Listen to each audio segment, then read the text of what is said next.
What's going on, everyone? Timothy here from the Droney Company, back again with another company, Nexa3D. I got Lewis in front of me. Lewis, how are you doing, man? Doing good, Tim. Awesome, awesome. Listen, I came over here yesterday and I was very intrigued. Now, I know nothing about this, but I've always wanted to get a 3D printer and figure out how to create stuff, because I don't know anything about this. So tell the audience, what is Nexa3D?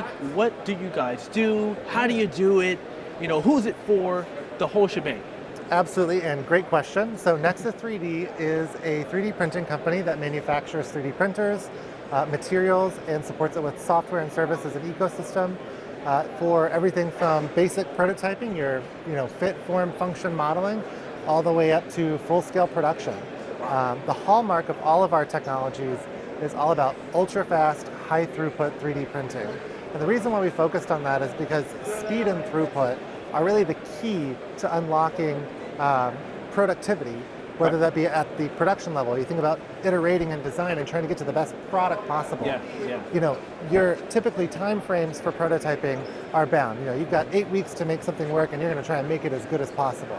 Well, in that 8 weeks, if you can iterate 4 times a day instead of 1, you're now getting to an exponentially better product.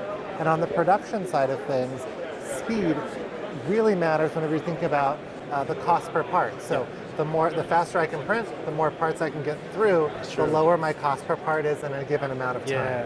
And so it's really the key to kind of unlocking additive manufacturing for production applications, whether that be for low volume production, customized production, or high mix production. So low volume would be anywhere from the onesie, twosies, tensies to hundreds and 200s, all the way up to a couple thousand. You can also look at custom productions, right, or mass customized opportunities where it's the same part, but we make it a little bit different for every user.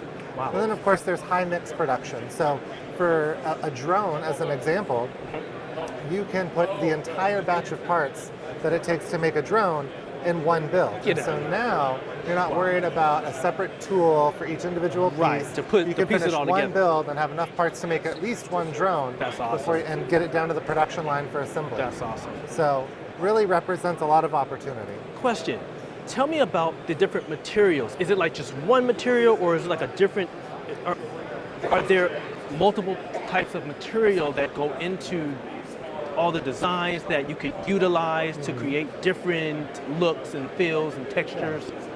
No, I think that's a fantastic question, because printers are the manufacturing system, right? Just like a CNC mill or a molding station or anything like that.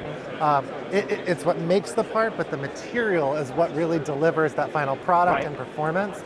And so an expansive materials portfolio is also incredibly important. All of our systems are open source, so you can use one of our over 80 validated materials, or you can use any other material on the market for 3D printing, as long as it's compatible with our printers. And so that really opens up a vast array of options for you. So with 3D printing and with our technologies, your materials are going to fall into one of 3 categories. We have resin, which is here and here. Okay. Then there's powdered thermoplastics over there and filament. So if you start with the resin, these are all going to be there's going to be liquid resins, typically epoxy, acrylate, or urethane based, and they're going to have a photo initiator in there that whenever UV light shines on it, that's what causes it to solidify and turn into a solid part. Wow. The benefit to this is you end up with some incredibly highly detailed parts that really rival the aesthetics and the accuracy and the detail that you would see from traditional injection molding, right? And so you can see here crisp clean detail on all of the text, the edges. Oh, that's cool. Nice thin walls, while still maintaining that performance and pliability that you see that's needed there. So it's really the technology that gets you the closest to injection molding in terms of look and feel. Now, because they are all epoxy, acrylate, or urethane based, typically, it's going to always be like a thermoplastic-like performance, right? So we'll have a resin that mimics the performance of polypropylene or ABS, but it doesn't mean that it is those materials, right? So whenever you're thinking about thermoplastics, let's say your production process really needs a thermoplastic of some kind, that's where these other two processes come into play. Okay.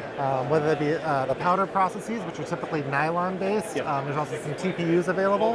And on the filament side, that's the closest thing to injection molding plastics, where you can do ABSs, peaks, Ultems, polycarbonates. The list is so expansive. But probably the material that I am most excited about is this one right here.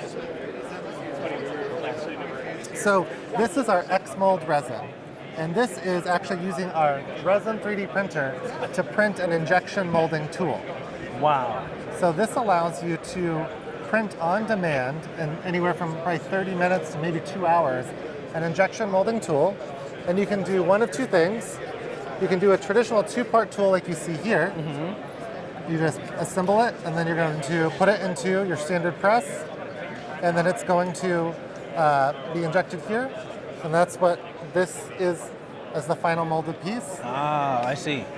Now, this is a really complex impeller here. So if you're thinking about molding that, that would be not impossible, but very difficult to mold. It'd be a very costly tool. So the fun part is, how do you get this out of here? Right. Well, it's dissolvable. So you put it in, Really? you either put it in water or in a sodium hydroxide solution to accelerate that process. And that entire mold dissolves away, revealing your injection molded part. Wow. So that's super awesome for typical low volume prototyping or production. But what it also allows you to do is to do what cannot be done in injection molding, but with injection molding plastics, like you see here. Okay. So this complex geometry, there's no way that you could generate a tool to produce this.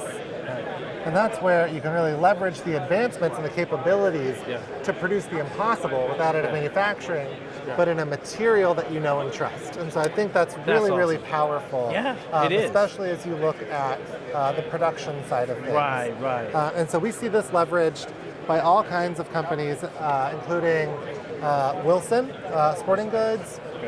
Pepsi is a fantastic customer as well. A few others that I can't name, unfortunately. But we're really seeing this take off in a big way. That is awesome. Louis, one last question. For those companies and businesses that are looking to buy into, Nexa3D, how can they find you? How can they reach you? Yeah, the best way is Nexa3D.com. So we've got an opportunity there to look at all of our products and printers, investigate which one might be a good fit for you. You can contact us directly on the website. We also have our number listed there. If you're old school like me and you want to talk to somebody on the phone, we'd be happy to talk with you. I'm the same. And so that's really the best way to get into contact with us. Okay. Well, Louis, it's a pleasure, man. Thank you so much. You gave us so much information.